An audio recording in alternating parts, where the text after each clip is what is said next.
Welcome to Grassroots Nation, a podcast from Rohini Nilekani Philanthropies, a show in which we dive deep into the life, work, and guiding philosophies of some of our country's greatest leaders of social change.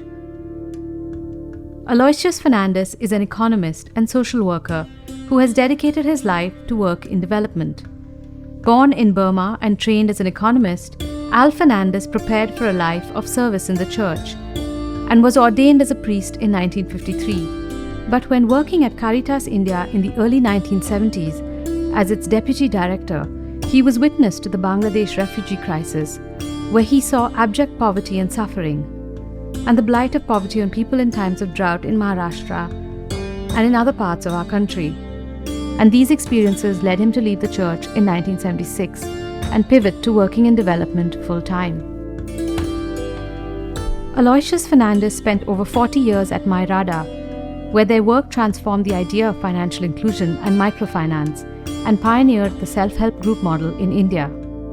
His work in the 1980s with the primary agricultural credit societies in rural Karnataka led to a deep understanding of the value of community, of learning from them and supporting them.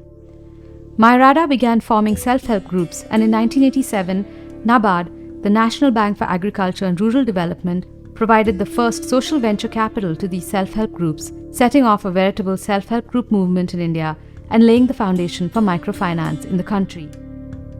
Aloysius Fernandes has held many illustrious positions in his career: as the Deputy Director of Caritas India, as Executive Director of MYRADA, as Chairman of the Board of Sangamitra Rural Financial Services, and as the Chairman of NABARD. But Al Fernandes' contribution has been so much more. He has been a mentor, a guide, and a lodestar to many people working in the social sector. Al Fernandes was awarded the Padma Shri in 2000 for a lifetime of development work for India's Samaj. In today's episode, Al Fernandes is in conversation with his colleague Vidya Ramachandran.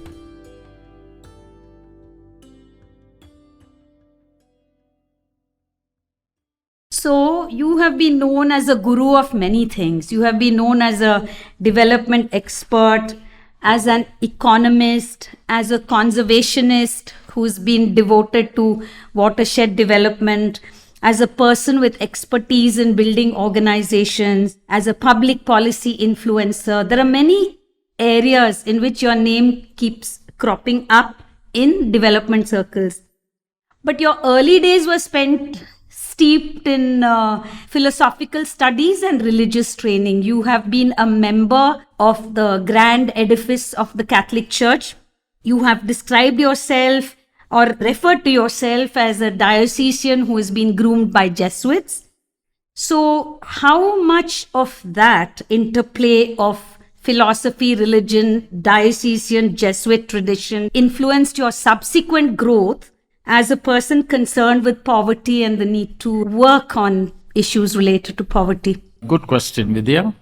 You do mention this interplay between diocesan and Jesuit influences, but there was a third major influence in my life, and that was my family tradition. Now, for 200 years, my family has provided priests and nuns to the Catholic Church. It's part of the tradition. And I, having been brought up by my grandparents since my parents were abroad, was expected to carry on that tradition. So when I was about 14 years old, I think, I joined the seminary, the preparatory seminary. After that, you go to a major seminary to study for the priesthood. Now, there are many seminaries in India, many that train the diocesan clergy. Diocesan clergy is those priests who run the parishes and all the rest of it. But there is one major seminary, it's called the Papal University, which was located in Kandy, Ceylon for years, and which shifted to Pune just before I was selected to go there. This university could give degrees which were recognized by various universities, and it had students from all over the world. So there was a rich interplay of people. So sometimes you had the best football team because we had Italians and Spaniards, and the best hockey team, we had Karachi people. But there was also good interaction. Now, that was run by the Jesuits. Now, what was the major difference between that Jesuit training and the training you got in other dioceses and seminaries? And this is this. The Jesuits not only taught us theology, like scripture, which the priests are supposed to do, but they tried to give you reasons from history to buttress your faith. They just didn't say, believe this, believe that, but they gave you reasons, and they had to be verifiable reasons. They also quickly absorbed the teachings of the Vatican Council, which was at that time when I studied in the late 50s, early 60s, had come out with very open Catholic Church. It was open to Indian philosophy. Many of us studied Shankara. We studied Basavana. In fact, I wrote a paper on Basavana since I was from Karnataka. And Mahatma Gandhi was very popular. But they also stressed social justice, the Jesuits. Now, let me give you an example. See, you can draw quotations from any religion to justify anything. As we say, the devil can justify himself from scripture. Now, you have this in the Bible, the story of Jesus being the good shepherd who looks after the sheep and looks after everybody. But you also have the story of Jesus who whipped the moneylenders and chased them out of the temple and said, you have made the house of God a den of thieves. That is a different picture of Jesus. Now, it all depends on which picture you follow. And the Jesuits followed both. So you had no choice to make. They just didn't keep to the Good Shepherd, which is usually the dominant theme in the Catholic Church. You never hear about Jesus chasing out people. So you had first the Jesuit, second the Vatican Council. There was another influence. See, like any university, apart from the lectures, you have a lot of extracurricular things going on. So you have one group doing Indian art, one Indian philosophy, somebody doing something. And you also had a group who ran some courses on students who had been in the Young Christian Workers Movement. Now, the Young Christian Workers Movement was originated in Belgium and France, where workers were organized in groups. And the methodology was see, judge, and act. Now, you saw, not just look. There's a big difference between looking and seeing. Then you judge in the context of your belief, and you acted, and then you reviewed your action. And one of the instruments of this methodology was keeping a diary. So all those who joined this group had to keep a diary and note every day what they saw. And it helped us a lot. Now, this also had an influence in my life.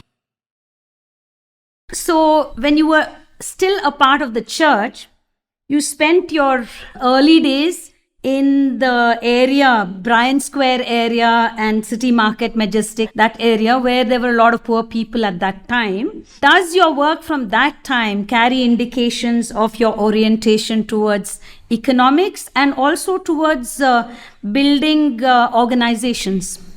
Yes, I guess every experience in life, in my life at least, had an impact. I must also say that Vatican Council taught that the Catholics were one body. They were one community, one Samaj. And I was quite happy about this. But since my training also was to see, judge, and act, and see, not look. When I was posted in St. Joseph's, I was posted by accident for 4 months in St. Joseph's. The rest of my life was as an administrator at the Archbishop's house. But so for me, this was something new, to be in a parish. And I had a great time. But I just wasn't somebody that could just do the usual parish work. The first thing I noticed was this big Samaj idea was not reflected in the church. Because when I walked into the church, the center, which was the biggest portion, was occupied by all the poor people. And the right side of the church was occupied by the richer people who were sitting on benches and chairs. So it was not exactly a samaj to me, which I had been taught to believe. At least it didn't look like a samaj to me. If it is not economically homogeneous, if it is not socially homogeneous, it is not a samaj. You can call it a samaj, but it is really not a samaj. Another example I can give of this is the cooperative society, which I discovered when I joined MYRADA. The cooperative is an instrument of development, which the government of India has promoted. Just like the Panchayati Raj is the instrument of governance, which the government has promoted. And MYRADA was working with the cooperatives. But the cooperative is a word. What better word for Samaj can you get than cooperative? Cooperation is community. But when I started working with the cooperative, I found it was not a community. They were not helping one another. In fact, they were using the heads of the cooperatives, the president, secretary, treasurer, all came from the rich families in the village, from the upper classes. And they used the cooperative to exploit everybody else. They would borrow money from the cooperative at 5% to 7% to 8% and lend to other members of the cooperative at 40%. And if they borrowed money, the poorer families, they had to work for these larger people. And the rich used the Samaj to exploit the poor. That was the bad part of it. This is how the Samaj ran. So you have to be very careful. If you put a cooperative or a community structure on a society that is structured or by power relations, it doesn't function like a Samaj. So, you have never experienced poverty yourself, but you have talked about how the church sometimes enables you to experience poverty, which is why probably so much of conscientization and all that work in India has been spearheaded by the church. So, maybe you want to say something about This whole thing of conscientization really it came from South America. It was part of South American philosophy. But when I got introduced into it, was very interesting. It was in a group of students in Bangalore who had read Paulo Freire's Pedagogy of the Oppressed. And they were not students they belonged to families who are running the press. One is still very active, police, government, and well-off children. And I got interested in this Pedagogy of the Oppressed because to me, I found that there are no teachers and students. And according to Paulo Freire, teachers and students both learn together, both question together, both reflect together, and both participate in action. You don't just talk about it. This is another version of see, judge, act, and review, really. But the seeing was deeper here. It was not just beyond looking, but the seeing was applying tools of structural analysis. Now, I did pursue this methodology of using this structural analysis in the early 70s when I studied sociology in the University of Louvain, Belgium. And I gradually began to see, because we used to get experiences from all over the world, South America, where this ideology was used.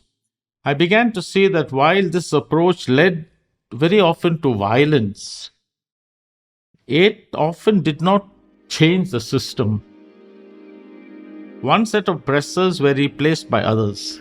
Now, during all of this, of course, the good old Marx and his Das Kapital was a popular book in those days, and all of us read Marx, and in fact, I read part of it where he wrote part of it in Brussels, which is today a pub. But once we got a bit disillusioned, we would have a glass of beer after every few pages.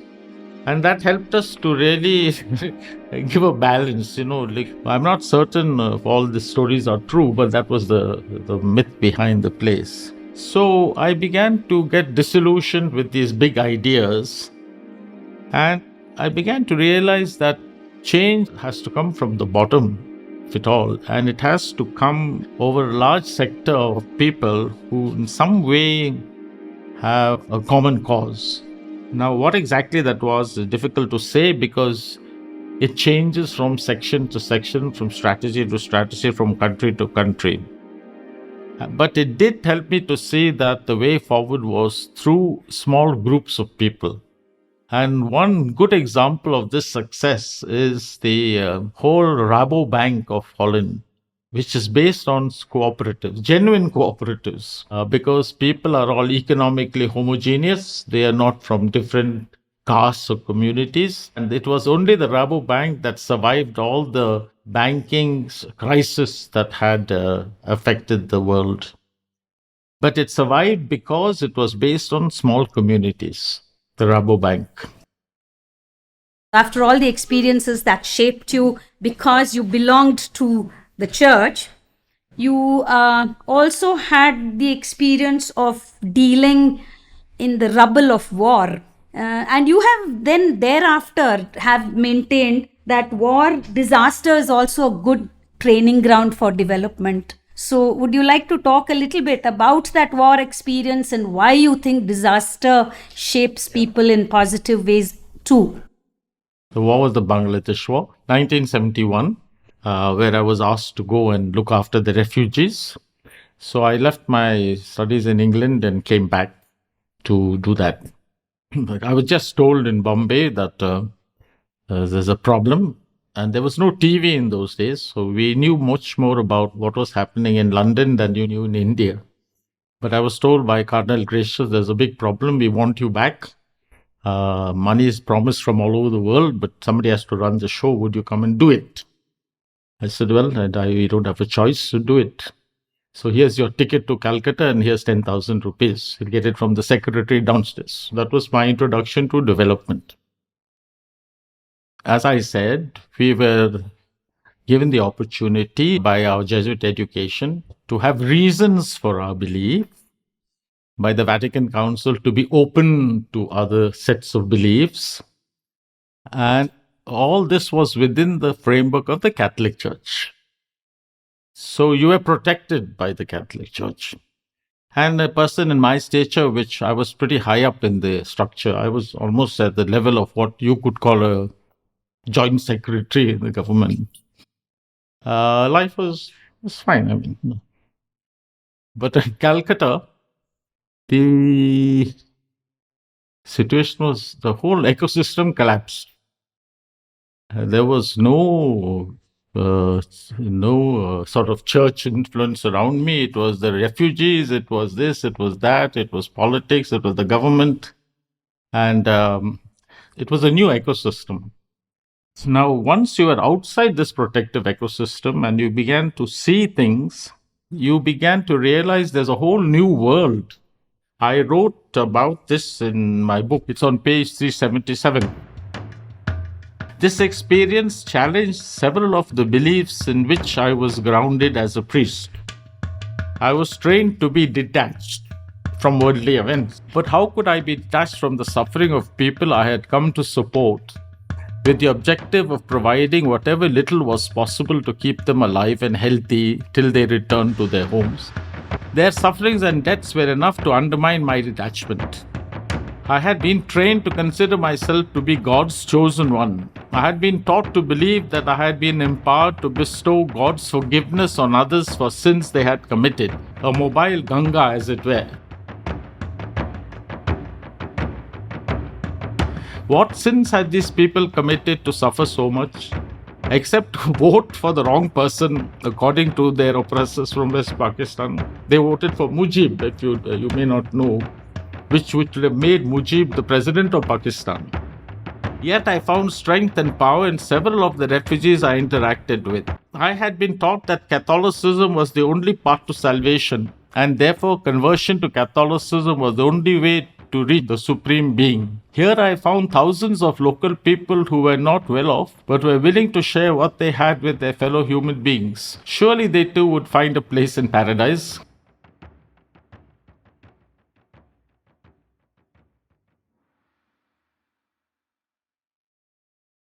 This experience of disaster changed a lot of people's lives. IBM was still functioning in those days, and I got quite a few people from IBM who joined me. And what I saw was that they never went back into the private sector. They all went into development and so did I. There was one more thing I must admit, that I was definitely consumed by a strong ambition to rise in the church. One reason maybe I thought you had to be high up to change the church. But there was also this ambition and I had all the background. Like I had what you would compare to IIT and IM, that's what I had in the church. So you were already sort of selected to be somebody. But what happened was the Bangladesh experience knocked that desire out from me completely. And it was not only Bangladesh, it was the cyclone in Odisha, it was the Bihar drought, it was the Ramnad drought, it was the Maharashtra drought, all 73, 72 and before. All of these droughts and cyclones resulted in several NGOs, several volunteers who today are the NGOs all over the country. And in our own case, I used to tell this story to MYRADA that you may have come from MSWs, but until you have experienced this, you will never understand development. So then you left the church. The church lost you to the secular world. So you went to Selyoke, and then you were a teacher for a while. Then you went to SIDA, and you showed up at the wrong SIDA, and but then you decided to stay on there, and then eventually MYRADA. Now, that was a difficult part of my life. This happened in 75, 76. And by that time, I really had lost all the essential beliefs on which my whole priesthood was founded. And sort of the last the breaking point was I had a major conflict with the director of, I was the deputy director in charge of operations, but there was a director who was a very conservative layman. And I had a big confrontation. And at that time, I suppose I sort of decided I had enough. Some or other, I walked out of Caritas. All I did was sat on my scooter. I had my personal scooter and I left. I used to stay in the Bishop's Conference. There's a big in Golda Khana, if you see, there's a big red building. One room was mine, bathroom, toilet, and common dormitory. So I just walked out. And that night I decided where to stay. So fortunately, there were some Tamil families who had come from Burma. We have a Burma background, and my uncle was a priest there. So I was passing by. I said, "We go and see how they are." They said, "What has happened?" I said, "This has happened." So they said, "You stay here tonight." So I stayed in their place at night. And next day I went back to Caritas to collect some few things. And then I got a message from the secretary saying, there was a call from the Canadian government asking for you. So I said, what do they want? They said, we don't know. They said, you want. So I took the number and I called them. There was a guy called Roderick Haney. He said, oh, by the way, would you like to work with the Canadian government? So I said, yes, I'll work with you. He said, for 6 months we have a contract. I said, okay. I asked him, who the hell told him about me? This was in 87 or something, 86. But the basic story is, when I was working in 71 in Bangladesh, one of the Canadian guys called Andre Jengra had worked with me, and he told Rod Haney that in case you want somebody in development, you catch this fellow. So he said that was in our mind, nothing was working all this time and our programs are not going anywhere, so you come and tell us what to do. And but it was only a 6 months contract. And then some friends of mine wrote to me and said, see, there's a post there's a tutor in development studies in the Selyoke colleges in Birmingham, which is attached to Birmingham University. Would you like the post? I said, yes, 6 months is here. So that's the time I married Deepika also this time. So I went off to England. I got that called it. Beautiful 82 acres. It was a Quaker, and I'd heard of it. The Mahatma Gandhi stayed in one of the colleges. It was called the Quaker College. And it's a beautiful place, nice life, tutorial, the methodology. But after about a year, one of the Canadians wrote me an aerogram saying, I'm sure you're fed up with teaching. Why don't you come back to join us on your own terms and conditions? So I said, okay. So I said, let's go back. He said, what, you want to go back? I said, yes. So we went back and I just said, keep a house for me. So there was a house in Vasant Vihar. All the Canadian governments have those houses. And that's how I came back to India, because I was happy there, but I was not satisfied. I want to do something in development, yes, but development in my own country, I said, let's go back and do it. So we came back to India, and we had 5 years the Canadian government. And then I got fed up again with the Canadian government, because once you have reached a certain stage in the government, you get things done very easily. So because we did a lot of the South Asia partnership I conceived. So I formed a committee in every country: India, Pakistan, Sri Lanka, Bangladesh, which vetted all the proposals from India. So that they took the decision. And then you had a South Asia Partnership National Committee in Canada, which then received these proposals and selected them. Now, this opened the whole doors to people. And in order to encourage them to do this, we started with the 9-to-1. We said, for every $1 the NGO raises, we will raise 9. We meaning? SIDA, I was in the government, yeah. So we will raise 9. The South Asia Partnership took off in 82, 83 internationally as a concept. And by that, I came to Bangalore in 82. And by the time we had organized, it must have been about 84 or 85. So this was a power shake-up. And it lasted for many years in Bangalore. The other big program I did was what we call the Country Focus Program. This was in 1980. And so I said, we will get NGOs involved, but with government money. So you're not talking about 1 million Canadian dollars. We were, you're talking about much more than that. Now, we said, what is the country focus? At that time, we said alternative energy, we said forestry, and we said soil, dryland agriculture.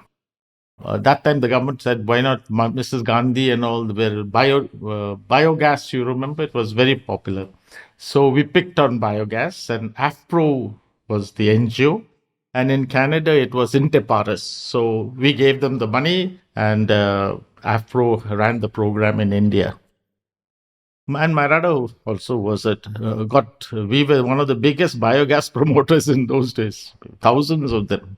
The second program was the dryland agriculture project. That we signed at the last minute, and we took up in Andhra Pradesh in a big project. And they wanted somebody to be the partner in India.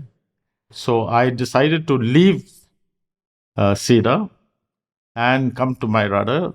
And we changed the agreement with the government at the last minute and made MYRADA the local partner. So that gave us some money. This decision was made at the last minute, which means I had to leave Delhi and come to Bangalore. So we made this decision. So when you came to MYRADA, this was 1982-83, and MYRADA had sort of closed with the Tibetan programs, working with Indian communities and working on the cooperative society model, but just sort of getting the hang of self-help groups, which were not yet, called self-help groups or whatever. Now, you have always maintained that the self-help group has been a discovery and not an invention, So why do you say that? An invention is something that you sort of come out with, you discover, you invent. A discovery is something like you find that something that's already there. Okay, it's like you discover gold. You don't invent gold. Now, in order to do that, in most cases, when we look for gold, we try to invent it and not to discover it. That's the problem. So, because we are so loaded with our own baggage of our past, our education, in fact, I found the people who succeed in life, when they come into development, are the biggest failures. because they have to de-school themselves. There's one lesson that Ivan Illich came out very well with, and I run classes on this. You cannot jump from one sector into another sector unless you de-school yourself. You have reached perfection in one, but if you apply the same learnings to another sector, you're bound to fail. So what the biggest problem in the MYRADA was, how do you really de-school sufficient number of people? Therefore, you have to have certain priorities. For example, I said, I have this 5 lakhs, I would like to put it in training my staff. Now, this training, I avoided having an office. We could have built a beautiful training center in Bangalore. We said, no, we will train in what we have done, point one, not in what we are talking. The trainers will be the people, not we. Thirdly, training will not be given randomly. That means we will not advertise training and people can come from different organizations. No, you have to come from one organization, 10 or 15. But if 15 people come, there is a critical mass that can go back and achieve something in that organization. And we will ask you what you want. And we will send you to that project which has succeeded in doing what you want. And we also introduce several methods in this, because to shed your baggage is not easy. See, so there are some of these methodologies that helped us was PRA, Participatory Rural Appraisal, which was nothing else but Paulo Freire's conscientization approach, where the people and you study together, analyze a problem together, design the budget together, implement together. It's a learning on both sides. And appreciative inquiry, that's something new.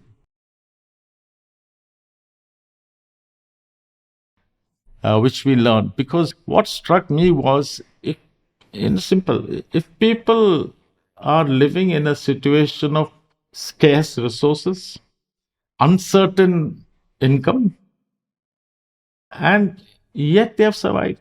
So they must be good managers, no?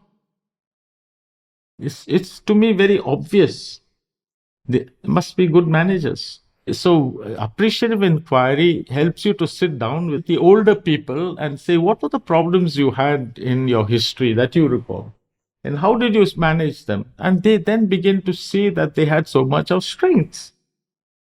Now, we also realize that in those days, the most popular classes in development was problem tree analysis, needs approach. But if you work on problems and needs, you make people dependent on you. And they will always be dependent on you. Why? You're going there with education, you're going there with money. It's so easy to put the problem on your back and the solution on your back from their back. But if you believe that people have strengths, then you will look for them. We don't believe people have strengths. We go with ready-made solutions. This is the problem in our whole development situation. So we began looking for strengths. And what were the strengths we found? One was that people had this relationships of mutual trust and support, which we called affinity.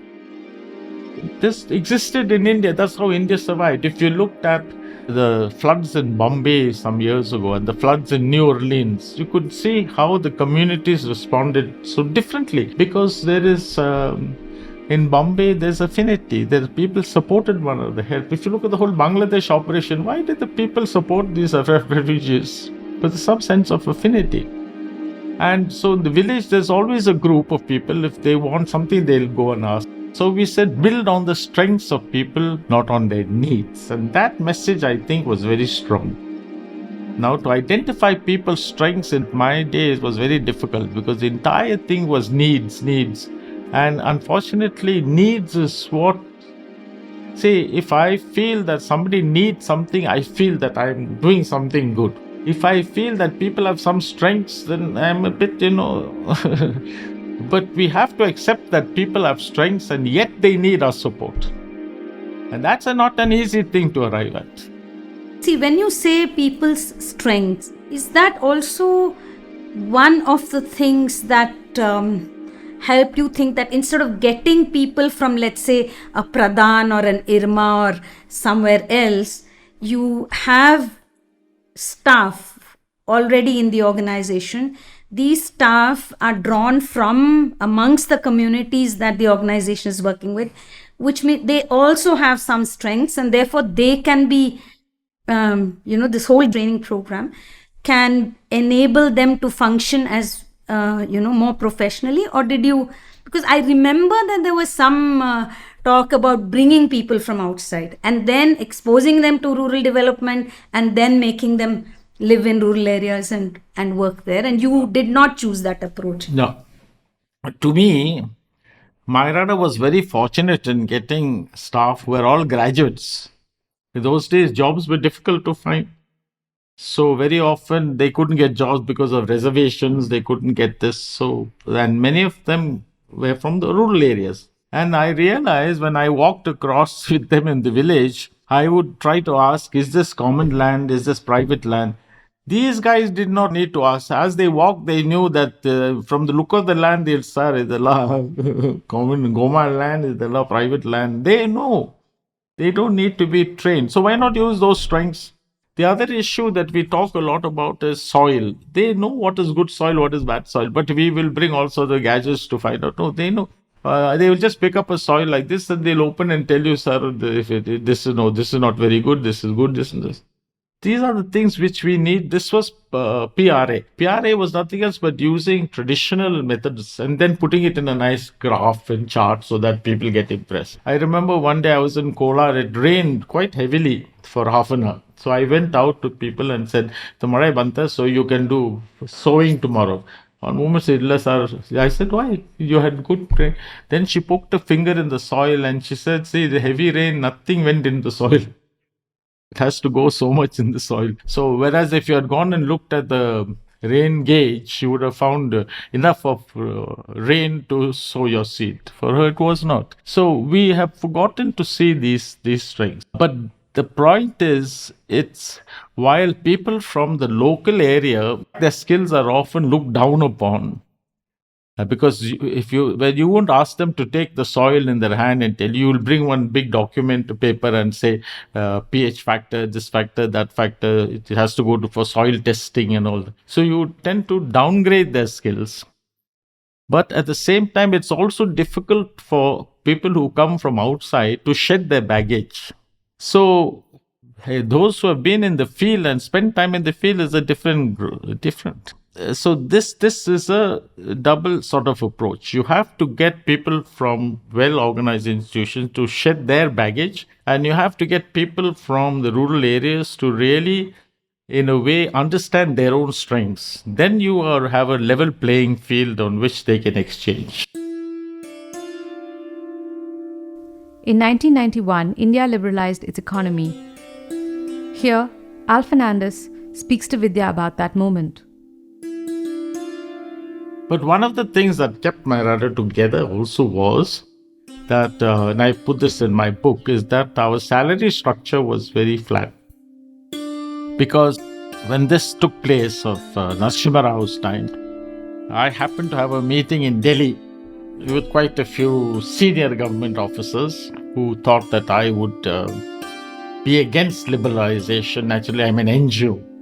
So I said, to their surprise and to their shock, "My dear friends, the people I work with have lived in a liberalized economy all their lives." So they got a shock of their life. I said, their salaries are paid according to the market. They borrow money at high rates of interest and they hire and fire. I said, all of us here are the guys who are subsidized. Every single one of us is subsidized, not them. Today, 50% of our GDP, 45 to 50, is in the informal sector. And over 90% of our employment is in the informal sector, perfectly liberalized. And I wrote a paper on this for the World Bank years ago and was severely criticized when I said, an informal sector is not a load of free riders. Informal sector in national economics is looked as a load of free riders. In a country like India, it's an essential part of the economy. So you have to factor them into all your decision making. And today it is a lot of problems we are having on account of the inability to factor the informal sector into our planning. Therefore, the reforms of 1991 were perfectly important.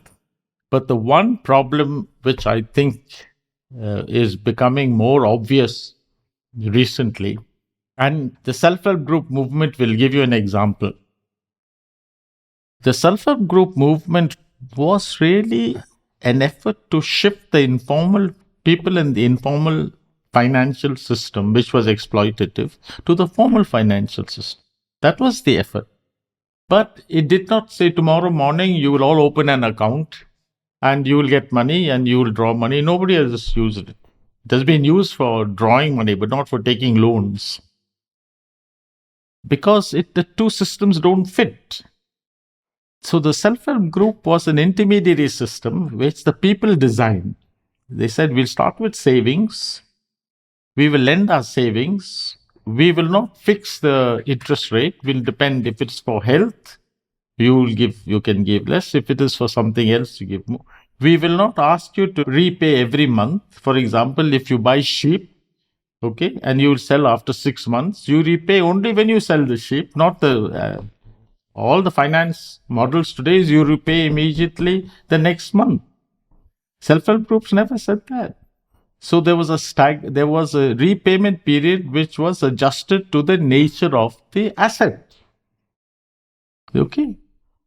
Secondly, it said you give money when you can, because income in the rural area is lumpy. It doesn't come an EMI. There's no equal monthly installment in the rural area. Whereas in all our systems, it has to be equal monthly installment. I have several self-help groups in Kharwar area which are fishing.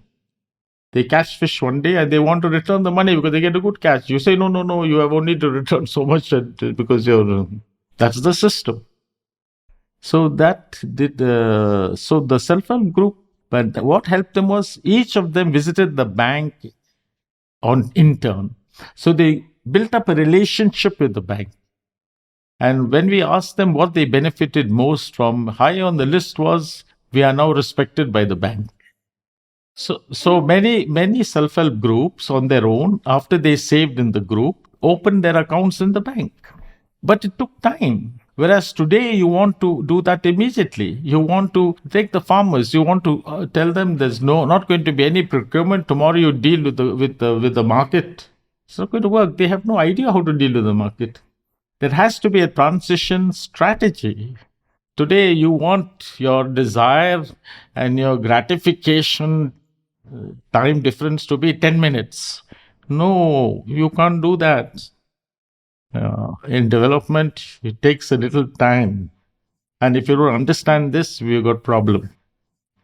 There's another example that you are fond of using. One of the women in a self-help group said, today, when you go to the bank manager pulls out a chair and then orders a coffee or a soft drink. And we want to reach that stage where when we go to the bank manager pulls out a chair and offers us coffee, But it is gradual and it cannot happen across one. The other one that was about a lady who questioned you about whether you wrote your own books of account. That empowerment does not mean that I know how to write my... we often identify empowerment with the skills we have. Not necessary. Empowerment really comes if allowing people to develop themselves. And the self-help group was an atmosphere where each one could develop themselves. Everyone has potential. Some may use fully, some may not use fully. But they must have the space. They don't have the space in the family. The husband is there, mother-in-law is there. So they need a space to develop themselves. In fact, when we first started self-help groups, the men hated. They came and cut them by the hair and pulled them out. They threw stones on the door. Then they burnt the hay on somebody's home where they were meeting on the roof of it. And for a long time, they would like to eavesdrop. They would listen to what they were trying to say. I mean, it obviously shows us a different power center emerging. Now, the self-help group was an institution. In an institution, everybody has equal power. That's an institution. We learned from the Rotary Club that you change your president every year. So we used to have that rotation also. So everybody became president. So what we built were institutions which were empowering. Let me give you a very practical example. When we started with the Devadasi program, in the case of Devadasi, the strategy of the government said we take the Devadasis and we will put them in, we've got land, we will settle them there, give them 2 acres, give them a cow and some weaving machines. So I said one thing missing. They said, what? I said, you put a red light there. That will become a brothel, which has become. They had another model called Gayatri Colony, they did this, it's become a red house area. So we changed the whole strategy and from resettling Devadasis to keeping them where they are, reducing their vulnerability. So we started with self-help groups, Devadasi self-help groups. And in 1991, one Devadasi was identified. She ran away when she was first met. But by winning her over and making her a self-help group member and training her, she gradually came up because she had used her potential. And we then formed a society of ex-Devadasis. It's called MASS, M-A-S-S, whatever it stood for. And she ended up being the vice president and president of MASS. Now that's empowerment to you. Sitavva Jodati is a social activist and former Devadasi who has worked to end the Devadasi system in India. ಈ ಸಂಸ್ಥೆ 4800 ಜನ ದೇವದಾಸಿ ಮಹಿಳೆಯರೆಲ್ಲ ಕೂಡ್ಕೊಂಡು ನಾವು ಸಂಸ್ಥೆಯನ್ನು ನಾವು ಹುಟ್ಟಾಕಿದೆವು. She is the CEO of the Mahila Abhivriddhi Samrakshne Samsthe, or MASS, an institution of former Devdasis. ದೇವದಾಸಿ ಪದ್ಧತಿ ಮರಳಿ ಬರಬಾರ್ದು, ಆ ಒಂದು ಉದ್ದೇಶ ಇಟ್ಕೊಂಡಿದ್ದೇವೆ ನಾವು. MASS was established with the support of MYRADA and the Women Development Corporation. The former Devdasis were trained and formed into small self-help groups that provided financial support.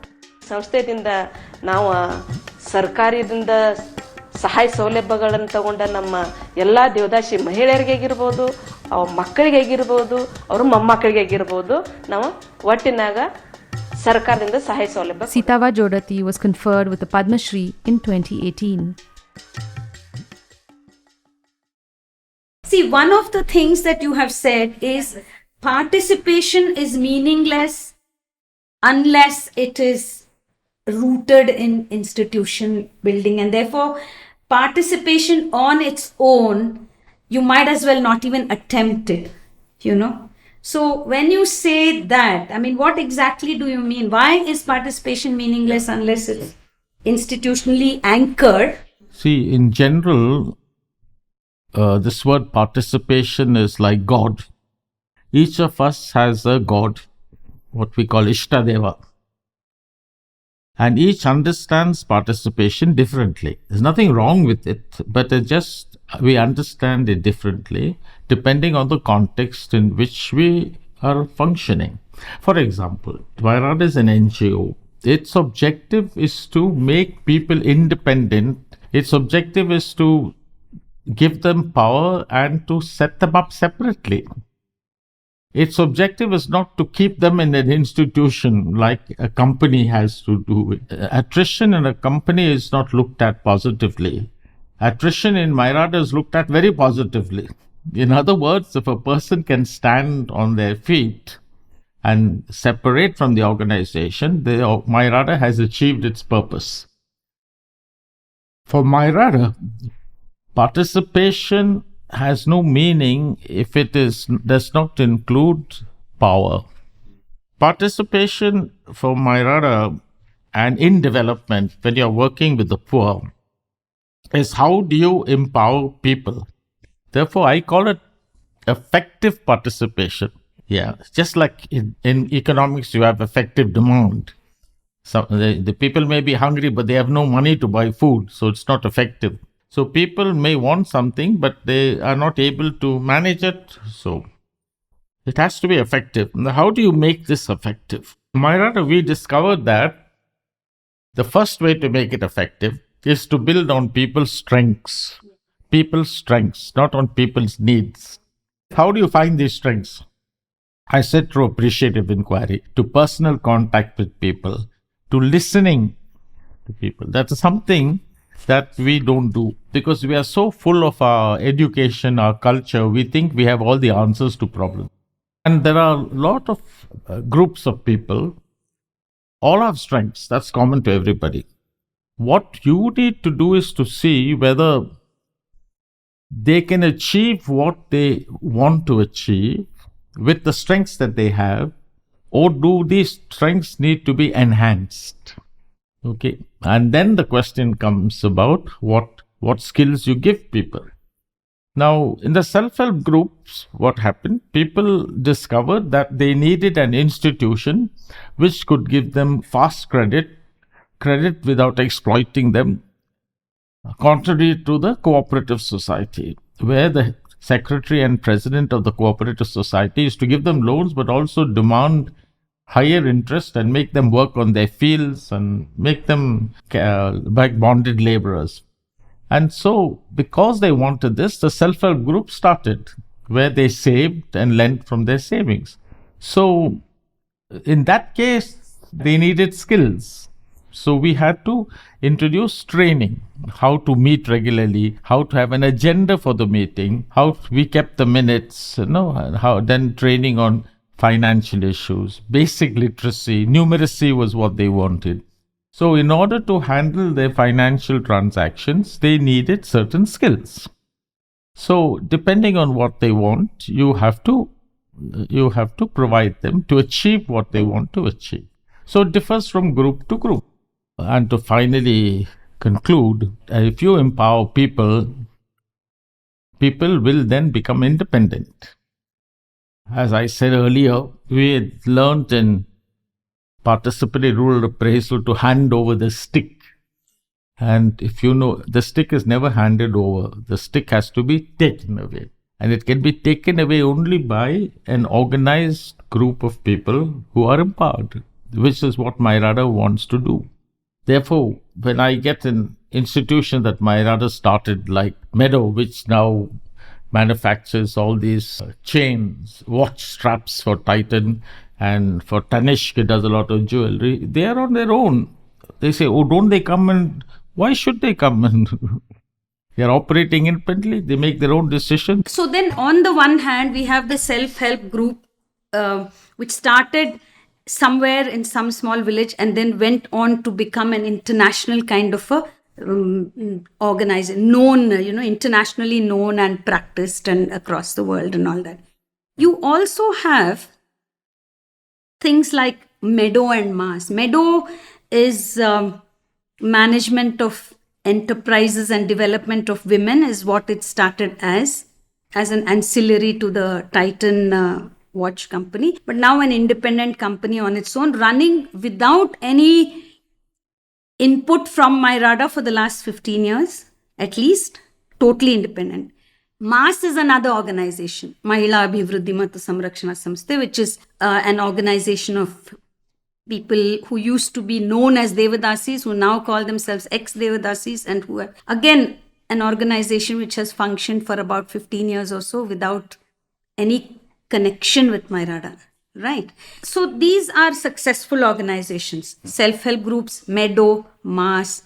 But then we also know that there are certain institutions that have not been successful. I would say, for example, watershed associations have had a lot of effort invested into them and not succeeded. So what contributes to some institutions succeeding and some not succeeding? When we started in Gulbarga, where watersheds emerged, we started with self-help groups first. And the self-help groups, you had many in the watershed because they were poorer people up, mainly the poorer. The richer fellows were all in the cultivating at the bottom of the watershed. So when we went to organize the whole watershed, we brought the self-help groups of the tribals and the poorer people who had lands on the upper watershed who were already functioning, with the richer people who had lands at the bottom of the watershed, where the lands in the valley where the lands were good. So after one day explaining to them in my broken Kannada with the help of translation why we wanted watersheds, because we wanted to make the water walk and bring the soil back to life. ಜಲನಯನ ಪ್ರದೇಶದ ಉದ್ದೇಶಗಳೇನೆಂದರೆ ಓಡುವ ನೀರನ್ನು ನಿಲ್ಲಿಸುವ ನೀರನ್ನು ಸಂಗ್ರಹಣೆ ಮಾಡುವುದು, ಸಂಗ್ರಹಣೆ ಮಾಡಿದ ನೀರನ್ನು ಇಂಗಿಸುವುದು. ಇದು 3 ಉದ್ದೇಶಗಳಿದ್ರು. ನೀರು ರಭಸವಾಗಿ ಬಂದಿರೋ ನೀರು ಇಲ್ಲಿ ನೋಡ್ರಿ, ಇಲ್ಲಿ ಈ ಚೆಕ್ ಡ್ಯಾಮ್ ಅಲ್ಲಿ ಸಂಗ್ರಹಣೆ ಆಗಿದ್ದೀವಿ, ಈ ಚೆಕ್ ಡ್ಯಾಮ್ ನಲ್ಲಿ ಸಂಗ್ರಹಣೆ ಆಗಿದ್ದೀವಿ, ಇದರಲ್ಲಿ ಈ ಬೋರ್ಡರ್ಸ್ ಅಲ್ಲಿ ಸಂಗ್ರಹಣೆ ಆಗಿದೆ. ಅಲ್ಲಿ ಸುತ್ತಮುತ್ತಿರುವ ಪ್ರದೇಶ ಹೊಲದ ಪ್ರದೇಶ, ರೈತರ ಹೊಲಗಳಿರ್ತವೆ. ಇದು ರೈತರ ಹೊಲ. From the ridge, the ridge is there in the valley, the water should not run. If it runs, what does it do? Washes the soil away. Who's the one really that is affected? The people with land on the upper reaches. Their soil gets washed off. So I said, you must make the water walk. ಮತ್ತೆ ಇವೆಲ್ಲ ರೈತರ ಹೊಲಗಳಿಗೆ ಆ ನೀರನ್ನು ನಾವು ಉಪಯೋಗ ಮಾಡ್ಕೋಬಹುದು, ಮತ್ತೆ ಆ ನೀರುಗಳನ್ನು ನಾವು ಭೂಮಿ ಒಳಗೆ ಇಂಗಿಸಬಹುದು. ಯಾವ ತರ ಅಲ್ಲಿ ಉಪಯೋಗ ಆದ ನೀರು. Then I went to the center. I called them all for a meeting and lunch. Then they sat down in front of me for discussion. I saw immediately that they sat like they owned land in the watershed. The richer farmers who cultivated land sat in front. The ones in the middle, who were the poorer ones, were behind, and the tribals who were on the top were somewhere lost to the top. So it was reflected in the seating arrangement. Therefore, the lower people, when I said make the water walk because I want the soil up there, they said, no, we want the soil down. We want to harvest soil. We don't want soil to be there. Sorry. So there was a conflicting issue. See, so we had to resolve all this. We did resolve it by showing them how if the water stays up, they have water in their wells for a longer period of the year. If they are able to reforest all the watershed, they get more. All this we had to show them, but it took some time. So there again is a Samaj area. They were not a Samaj. They sat in different groups. Those self-help groups, however, when we then wanted to form affiliation, the federations of groups, all the tribal groups federated from different watersheds. They didn't federate with these watersheds, but they kept their power. They began to were independent. Those watershed groups lasted for a very long time. What happened in other places? MYRADA had introduced this concept of the government giving money to the watershed group, not to MYRADA. MYRADA gave the watershed directly to watershed.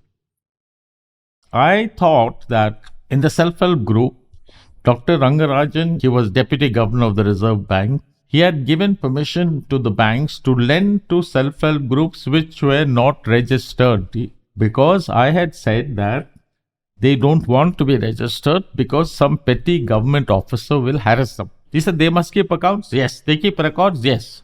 So he told the banks, lend. Banks said they are not registered. He said lend. Now I assumed that this would happen with the watershed group. I was wrong. Government is not the Reserve Bank. Government said no, we will not give money to the groups unless they are registered. Now what was the result of that? That we had to form the watershed groups tomorrow because the money had to come. We didn't have the time to start the self-help groups of the poor people and all the rest of it. We had to start it tomorrow, otherwise no money could come.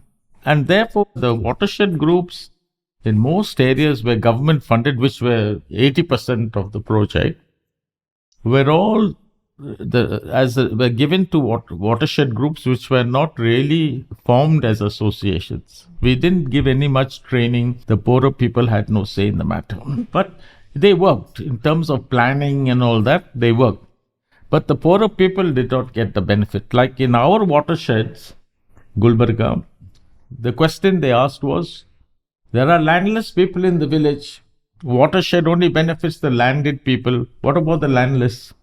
And they decided on their own that all the landless were in self-help groups. They could take loan, they could buy cows, and all the vacant fields in the watershed, we have many absentee landlords. The Watershed Association signed an agreement with the absentee landlord and said, we will cultivate trees on your land. The tree belongs to you, but the loppings will be given to the landless people to feed the cattle. See, now this didn't happen elsewhere. So there was no mutual support elsewhere. So the association didn't last long. But they had a limited objective of contributing in planning the watershed, budgeting and implementing. What I find now is many of them have broken down into self-help groups. Some have become farmer-producer organizations, some this, that and the other. But as watershed associations, they have not succeeded. So what you are saying in effect is that unless you invest time in building them in a certain process, that the process is very important and that you cannot speed it up and you cannot circumvent processes in order to achieve your own agenda. Yes, you see, the other issue is this also.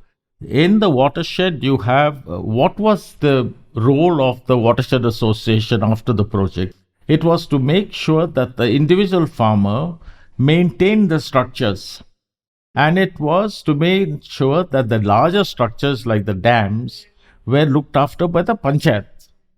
Now, in many cases, it did not work. Panchayat had no money, so they couldn't do it. But the small farmers on their own, realizing that there was value, were maintaining the farms without the watershed association insisting on it.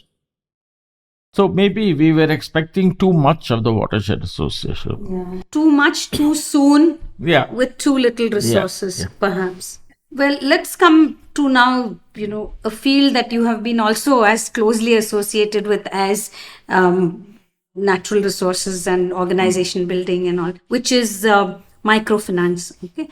Now, there is a lot that you have talked about the self-help group program. You've talked about the bank linkage program. You have been responsible for Sanghamitra Rural Financial Services. You have been associated with NABFINS as its founder, chief executive. Now, at one time, the emphasis was on cutting edge interventions, innovations. I remember phrases like, we should not be the only one, but we should be the best. Let a million Sanghamitras bloom and things like that. But those possibilities now somehow are disappearing. What is happening in the field of microfinance? First and foremost, giving small loans did not start with what we call microfinance. The government of India had several programs since the 60s which were giving small loans to agriculture. And the biggest one later was IRDP. So it's not something new. First was the self-help group movement, which started in MYRADA in 84, 85, 86 and was accepted.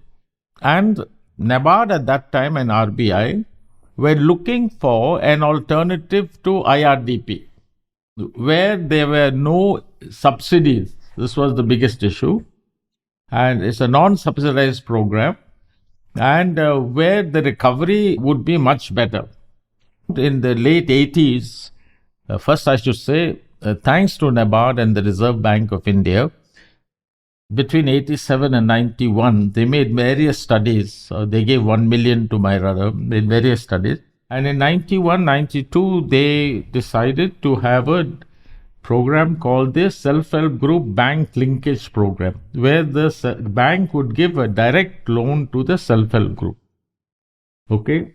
Provided it kept accounts. And so there were three big changes that the RBI and NABARD made. One was to lend to unregistered self-help groups, because that was the first time. Second, to give them a bulk loan and let the group decide how to lend.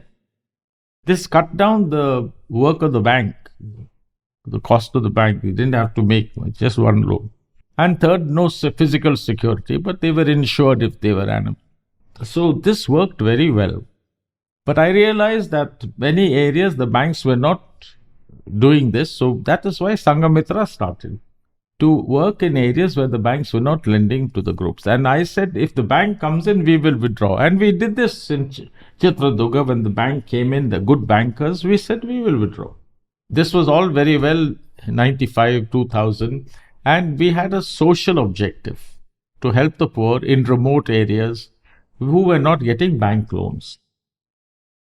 By 2000, this became well known, and Sanghamitra was I think the first organization to apply for this license, but our license was, says Sanghamitra cannot take deposits, cannot do this, cannot do this, cannot do this, cannot do this. Does not say what we can do, because in 95 nobody knew what the hell we can do. But by 2000, the Grameen Bank became known, and the Grameen Bank is a banking concept. It is very simple, doesn't require any change of policy. So many people began following the Grameen Bank model of giving small loans. They also had groups, but the groups were more groups that ensured some kind of joint liability. Though how it was done, I am not too certain. There were no savings. The self-help group started with their own savings because they were lending their own savings before the bank came in. Bangladesh had no savings till 1995. Then they started savings. Then I realized one day, I said, but how did you build up savings so fast? You know what it was? It was compulsory savings. They were cutting off part of the loan. And so much so by 2005, what they had saved compulsorily was enough to really manage their whole portfolio. So the poor had really lifted themselves up by their own bootstraps. It was their own money they were getting back. So self-help group was completely different from that. They managed their own money. The bank lent money to them at 10% interest. They added 1 or 2%. So they were lending at 12%, 13%. Whereas all these Grameen Bank now were lending over 20%. Now we began adopting that model of Grameen Bank.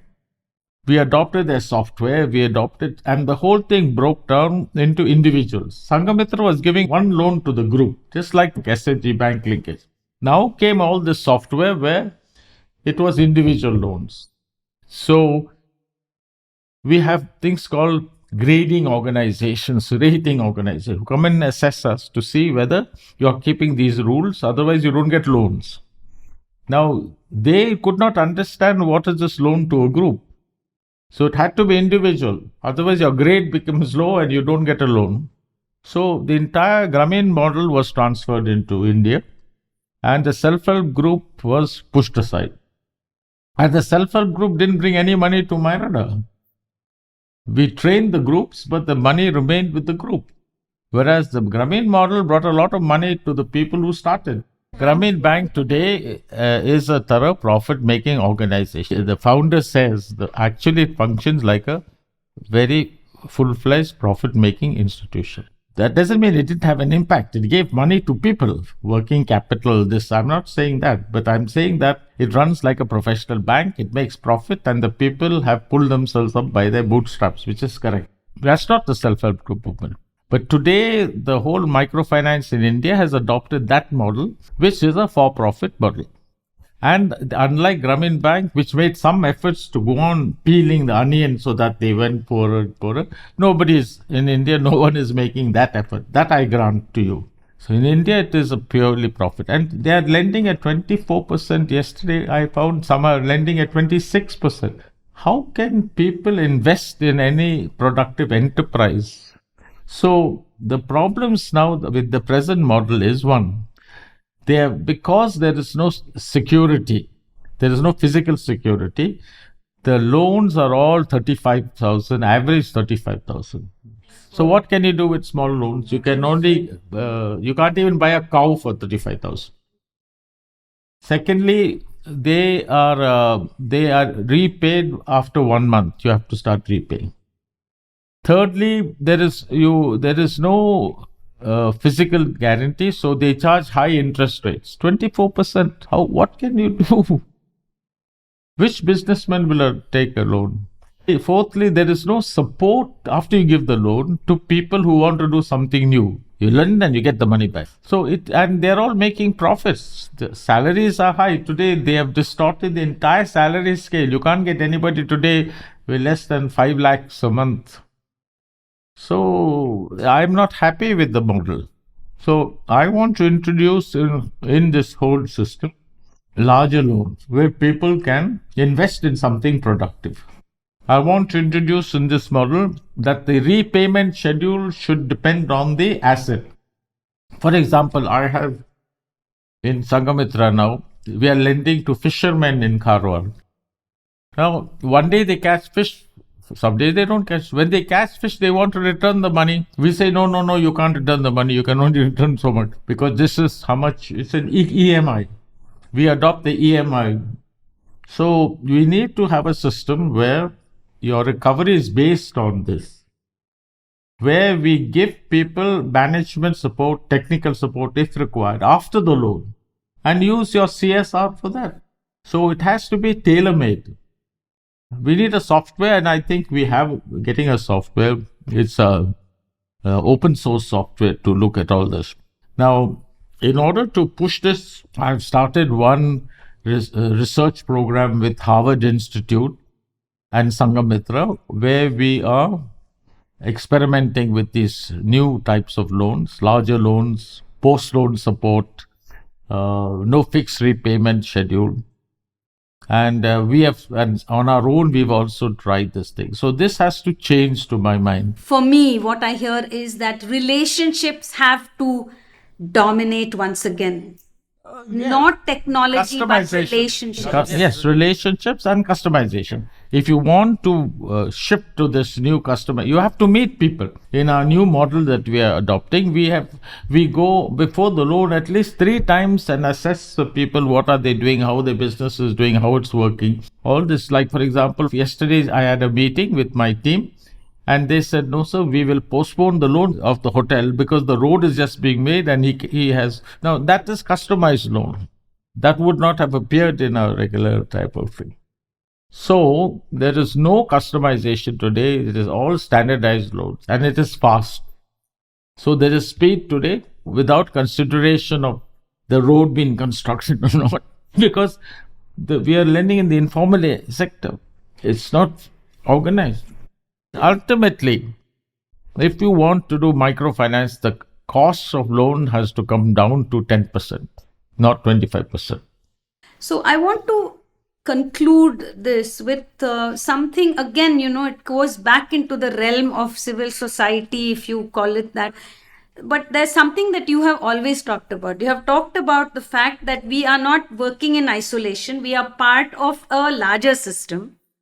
And this system includes the government as one of the major players in the field of development. It is the largest player in the field of development. So what you have said in the past has been for an organization like MYRADA or like Sangamitra, civil society, not profiting, concerned about the poor type of organization, is you work with the system wherever it is possible. You challenge the system wherever it is necessary.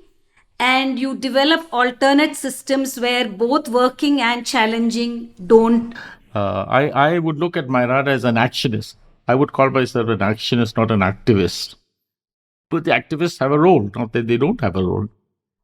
If you just adopt a confrontation attitude, doesn't work with the government, you have to present an alternative and say, give us a chance. And if you are lucky, you'll get people in the government who would say yes. MYRADA was lucky with the self-help groups. We had champions in the government. MYRADA was lucky with the Devadasis. We had champions in the government. MYRADA was lucky with the HIV/AIDS program. We had champions in the government who supported us. So you have people in the government. In the self-help groups, it was P.R. Naik, it was Dr. Rangarajan, it was Kotaya and Nanda. From NABARD and from the Reserve Bank of India. In HIV/AIDS and the Devadasis, it was all these women. Women's Development Corporation. IS officers from Karnataka. I forgot their names, but Shobhana Mission was one. Then there was another 2-3 of them. Anita Kaul. Anita. She was very good. Yeah. And Gurunani was there. Vandana Gurunani. Vandita Sharma was good. Vandita Sharma was there also. In all 3 cases, we had champions. They were all champions in the government. I am seeing that there are less and less of champions in the government today. Nobody is willing to take any risk. So without that, you can do something on your own, but you are not going to be able to get it involved. Influence policy. Yeah. Influence policy is no longer a possible? Very difficult. It's very difficult. It could be here and there, but it's difficult.